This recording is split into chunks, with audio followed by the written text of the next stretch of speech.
بابا تسليم. تسليم. الحمد لله. بسم الله الرحمن الرحيم، السلام عليكم ورحمة الله وبركاته، وأهلا وسهلا بحضراتكم في قناة يوميات سليم والبنات وفيديو جديد. كل عام وأنتم بخير وبصحة وسلامة بمناسبة المولد النبوي الشريف.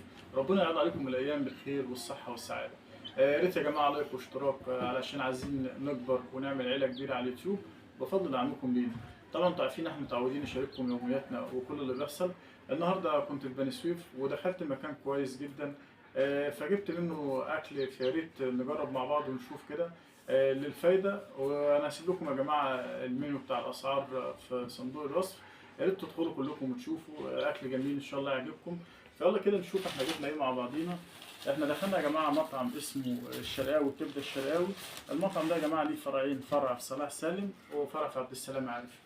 احنا جبنا النهارده من عند الشرقاوي وجبه اسمها جون سينا. الوجبه دي يا جماعه عباره عن فيليه وصبيط وفيها جمبري وفيها كبده. فنفتح كده مع بعض، بسم الله الرحمن الرحيم ونشوف. افتح يا روبي كده ساعديني.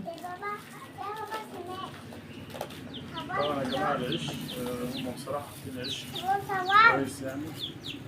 الوجبه زي ما حضراتكم شايفين كده عباره عن جمبري وفيها بانيه وفي مخ وفي كبده وفيها صبيط بصراحة، وفي برضو رز. دي مع الوجبة برضو بطاطس مقلية صوابع، ودي برضو السلطات اللي جاية مع الوجبة. بصراحة يا جماعة هم عندهم شوية سلطات ما شاء الله، حاجة جميلة جدا. الطحينة بتاعتهم جميلة.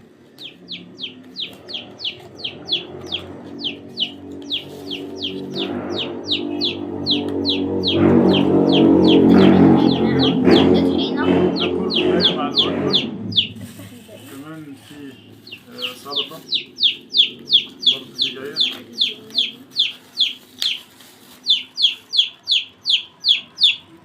وفي بدنجان مخلي زي ما حضراتكم شايفينه، خيار. الوجبة دي يا جماعة كلها كده سعرها 230 جنيه. سعرها بصراحة مناسب وكويس جدا بالنسبة عايز يا حبيبي خد اللي موجود في الوجبة، فهي سعرها كويس وسعرها مناسب جدا.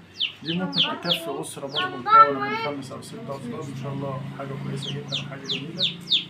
وبرضه جبنا يا جماعة جمبري. خد يلا دوق كده شوف رأيك. ده كل جمبري وسط. كل الجمبري ده يا جماعة عامل هناك في كبدة الشرقاوي سعره 125 جنيه. اللي هي الوجبة دي جاي معاها طبعا سلطات وجاي معاها طحين. فيلا بينا كده نجرب ونقول رأينا ايه في الأكل النهارده. الرحمن الرحيم. يلا كده نبدأ يا جماعة وندوق ونقول رأينا ايه في الأكل.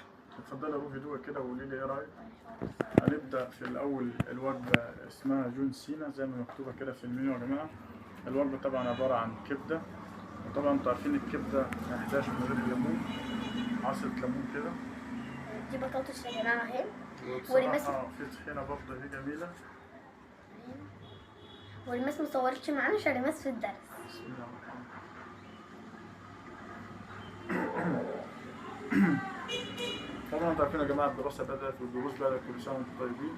الناس طبعا مش موجودة معانا النهاردة، لو حد بيسأل عليها الناس عندها درس. بصراحة الكبدة بتاعتهم جميلة. هي طبعا كبدة مجمدة حلو. بس هم ليهم برضه صنعة، بصراحة طعمها جميل جدا مفيش أي زفارة فيها. تعمل كده دكتور. وأنا بنصحكم يا جماعة تجربوا الشرقاوي، كبدة الشرقاوي حاجة جميلة وحاجة نضيفة جدا يعني.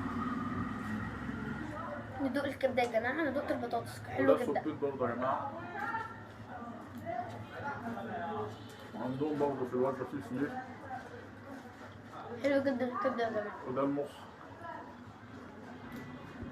تعالوا ندوق الرز كده مع بعض برضه. في رز في الوجبة اهو.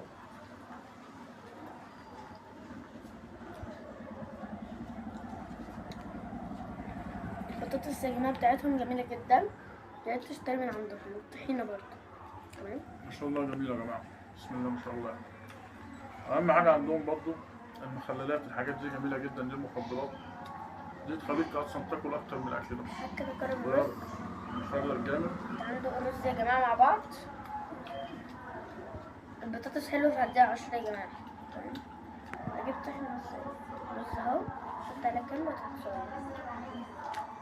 يا ريت يا جماعه تجربوا كده كبده الشرقاوي، وهسيب لكم المنيو في صندوق الوصف.